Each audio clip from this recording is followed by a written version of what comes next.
Diabetes ఉన్న వాళ్ళు non veg ఎక్కువగా తింటే ఏమవుతుంది తెలుసా మీకు?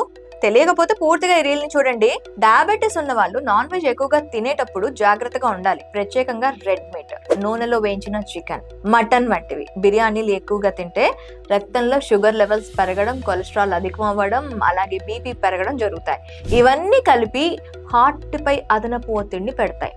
మరొక ప్రమాదం ఏంటంటే అధిక నాన్ వెజ్ వల్ల శరీరంలో ఇన్ఫ్లమేషన్ పెరిగి ఇన్సులిన్ ప్రభావం తగ్గుతుంది. ఫలితంగా షుగర్ కంట్రోల్లో ఉండదు. అదే విధంగా చాలా మంది నాన్ వెజ్ తో పాటు ఎక్కువ అన్నం, రైస్ ఐటమ్స్ తీసుకుంటుంటారు. ఇది గ్లూకోజ్ ను ఇంకా వేగంగా పెంచేస్తుంది. అంటే నాన్ వెజ్ పూర్తిగా మానేయాలా అంటే కాదు, కానీ సరైన పరిమాణంలో చికెన్, చేప, గుడ్లు వంటివి ఉడికించిన గ్రిల్ చేసిన రూపంలో తీసుకుంటే బాగుంటుంది. వారంలో 2 నుంచి 3 సార్లు మాత్రమే తీసుకోవడం మంచిది. డయాబెటీస్ ఉన్న వాళ్ళు ఆహారంలో బ్యాలెన్స్, కుకింగ్ మెథడ్స్, పరిమాణం ఇవి 3 చూసుకుంటే ఆరోగ్యంగా ఉండగలుగుతారు.